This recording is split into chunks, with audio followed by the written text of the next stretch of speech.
भाई साहब थोड़ा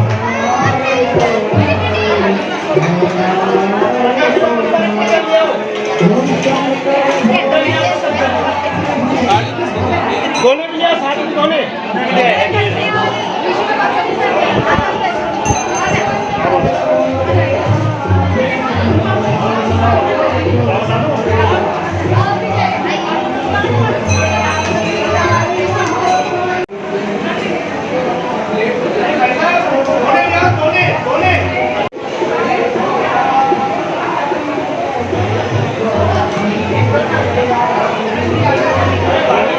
जिला दसवीं विश्व परिषद गुरुग्राम से ये भव्य आयोजन से किया गया। आज तो महाआरती का आयोजन था सेक्टर 10 कृष्ण मंदिर में। ये जो आरती का और पूजा अर्चना का जो महीना श्रावण महीने में हर साल चलता है, जो गोपाल कृष्ण कौशिक जी यहाँ के पुजारी हैं, ये हर साल इसका आयोजन करते हैं और यहाँ के सेक्टर वासी और आसपास के लोग बढ़ चढ़ कर के यहाँ भाग लेते हैं। सनातन धर्म की जागरूकता के लिए, पूजा अर्चना करने के लिए, अपनी मनोकामना पूर्ण के लिए लोग इस मंदिर में आते हैं। और आज इस प्रांगण में एक भव्य महाआरती का आयोजन किया गया। हम भी इस आरती का हिस्सा बने और बहुत ही आनंद आया। और हम भगवान से प्रार्थना करते हैं कि हर साल ऐसा ही आयोजन होता रहे जैसे हर साल होता है। और यहाँ भंडारे का भी आयोजन किया जा रहा है। और गोपाल कृष्ण कौशिक जी की जो त्याग भावना है, जो ये इस महीने त्याग करते हैं, वो हम वर्णन नहीं कर सकते। खुद अपनी जुबान से वर्णन करें तो अच्छा है। ये चारपाई पर सोते नहीं, अन्न खाते नहीं, और क्या क्या इनकी खूबियाँ बताएं। और जो आज यहाँ इस प्रांगण में जितने लोग एकत्रित हुए हैं, वो इनका स्नेह, इनका प्यार, इनका आशीर्वाद, उसकी वजह से इतने लोग आते हैं यहाँ, पूजा अर्चना करते हैं। और अक्सर देखा गया है कि सुबह के टाइम में जो महिलाएं बहन आती है, उनका तांता लगा रहता है। इस मंदिर की महिमा एक अनूठी है और इस मंदिर की महिमा को देखने के लिए यहाँ दूर दूर से लोग आते हैं। उसमें हम भी शामिल हैं, जो हम यहाँ पर पहुँचे। बड़ा ही आनंद आया आज। मैं पंडित गोपाल कृष्ण कौशिक, सेवा अधिकारी श्री कृष्ण मंदिर सेक्टर 10A व साथ ही साथ सनातन धर्म के प्रचार के रूप में जो सनातन धर्म का जितना प्रचार प्रसार कर सकता हूँ वह कार्य कर रहा हूँ। और मेरा ये महाआरती का एक आयोजन रखने का उद्देश्य भी यही था कि घर घर तक लोगों में ये संदेश जाए कि सनातन धर्म को जो है, इससे एक प्रेरणा मिलती है लोगों को, और सबको ये लगे कि हमने स्वयं से आरती करी भगवान की। उससे भगवान के प्रति भी श्रद्धा बढ़ती है और साथ ही साथ सनातन के प्रति भी श्रद्धा बढ़ती है। आज के समय में जैसा जो विपरीत समय जो चल रहा है, आप सभी जानते हैं। मैं अपने मुंह से यहाँ पर इस सब चीज़ का वर्णन नहीं करना चाहूँगा, क्योंकि ये धर्म की जगह है। और धर्म को बढ़ाने के लिए, ताकि लोगों को हमसे, आप लोगों से सबसे प्रेरणा मिल सके और सनातन धर्म मजबूत हो, बस उसी के लिए कार्य कर रहे हैं भैया। श्रावण मास में हम नक्तव्रत रहते हैं और आज से नहीं, कई सालों से रहते आ रहे हैं। हमारी इच्छा थी कि एक ऐसा आयोजन किया जाए जिसमें सभी लोगों को ये लगे कि हमने डायरेक्ट पूजा करी है, क्योंकि सबका ये रहता है कि भैया हम भगवान की आरती कर लें।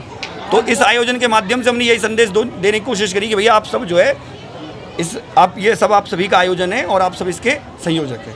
पंडित जी, इस विशेष पूजा का विशेष महत्व होगा, वो आप बताने की कृपा करेंगे? देखिए, इसके दो महत्व में, धार्मिक और सामाजिक। धार्मिक महत्व दृष्टिकोण से देखा जाए तो हम पूरा समय जो है, ब्राह्मण जो है, अपने जो शुभ कर्म रहते हैं, हर किसी के दो खाते हैं, शुभ और अशुभ के। शुभ कर्मों को बांट कर जो दूसरों के कष्टों को हरता है, उपाय के रूप में, पूजा के रूप में, दान लेने के रूप में, उसको अब स्वयं की साधना, उसको स्वयं के लिए कुछ करना चाहिए। बस वही उद्देश्य है कि मैं पूरा एक महीना श्रावण का पूरी साधना में रहता हूं, ताकि मैं पूरा साल लोगों की सेवा कर सकूं, अपने ज्ञान, अपने समझ के माध्यम से, आध्यात्मिक ऊर्जा के लिए। आपने कई चीज़ों का त्याग किया हुआ है कि उस त्याग से आपको बल मिलता है? बिल्कुल बल मिलता है। जब अगर आपका संकल्प पवित्र होगा तो आपका जो है, जो उसका फल है वो भी पवित्र हो जाएगा। क्या भक्तजनों को भी कुछ त्याग करने चाहिए? बिल्कुल करने चाहिए।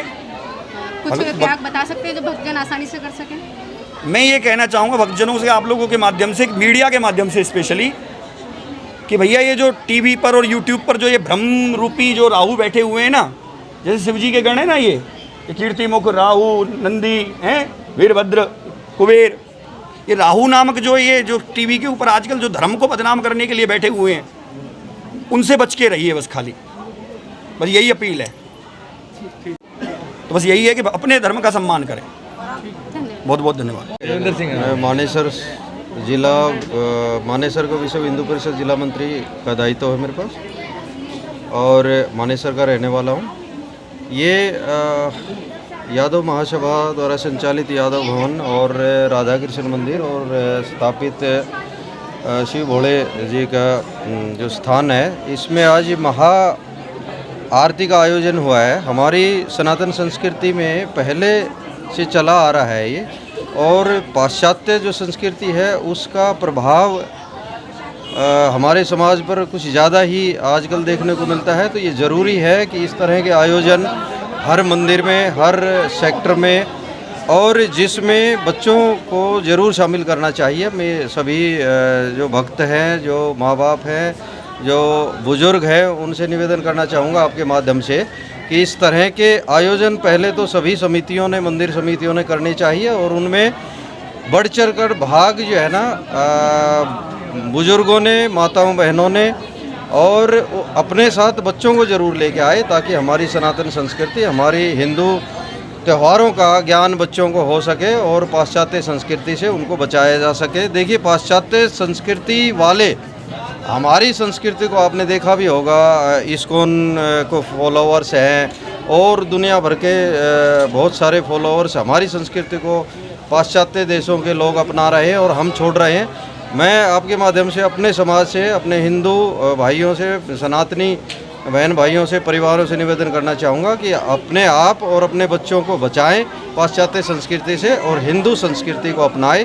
ये वैज्ञानिक संस्कृति है हमारी, इसके वैज्ञानिक आधार है इसका, तो इसको अपनाएं और समय समय पर जो त्यौहार हैं उनको आप ज़रूर मनाएं, उनमें शामिल हों। व्रत के त्यौहार है, एकादशी का व्रत है, या भोलेनाथ जी का शयन एकादशी के बाद में पूरी सृष्टि का संचालन भोलेनाथ जी करते हैं 4 महीने के लिए, और वैष्णो जी शयन अपने उसमें चले जाते हैं, तो 4 महीने उनका शयन का समय होता है। तो भोलेनाथ जी पूरी सृष्टि का संचालन करते हैं, और इनका श्रावण मास जो विशेष महत्व का है, इनकी पूजा अर्चना करने का भोलेनाथ जी का, और विशेष आशीर्वाद प्राप्त होता है सभी भक्तों को।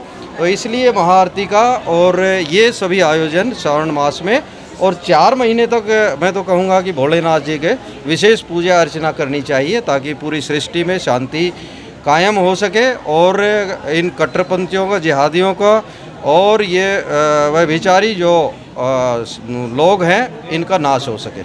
इतना ही कहूँगा। भारत माता की जय। मीडियम पब्लिक स्कूल से टीचर हूँ मैं, 14 साल से इस गुड़गांव में हूँ। मैं यहाँ निकट मंदिर के पास रहती हूँ।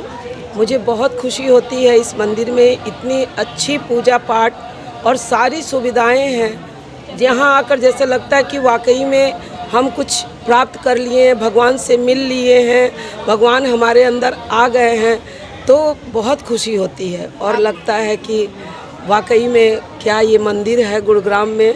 इस गुरुग्राम में तो मतलब लाजवाब चीज़ें हैं देखने की, और मंदिर सबसे बड़ा यहाँ कृष्णा मंदिर जो है, और यहाँ सामने पार्क भी है सबके लिए, सुविधाओं के लिए। यहाँ के पंडित भी बहुत अच्छे हैं, जो पूजा पाठ बहुत नियम से करते हैं।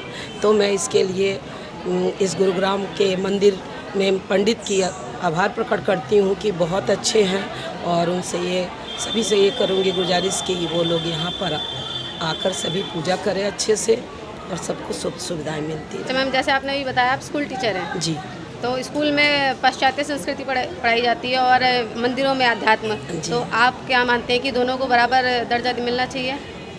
दोनों को मिलना तो चाहिए, लेकिन क्या होता है, देते नहीं हैं लोग। तो हमारी संस्कृत जो भाषा है उसकी शिक्षा शुरू से होनी चाहिए? शुरू से होनी चाहिए। ये तो बिल्कुल सही बात आपने क्वेश्चन किया, ये तो होनी चाहिए। लेकिन क्या है कि जैसे जैसे समय बढ़ता जा रहा है वो नहीं दिख रहा है, वो सारी चीज़ें लुप्त होते जा रही हैं। तो आवाज़ उठानी चाहिए इसके लिए? बिल्कुल बिल्कुल आवाज़ उठानी चाहिए। मुझे थोड़ी और सहयोग मिले तो मैं बिल्कुल आवाज़ उठाऊं। एज ए मैं गाइड कैप्टन भी रही हूँ स्काउट के तरफ से, तो कोशिश करूँगी आवाज़ उठाने के लिए। इसके लिए धन्यवाद। Thank you.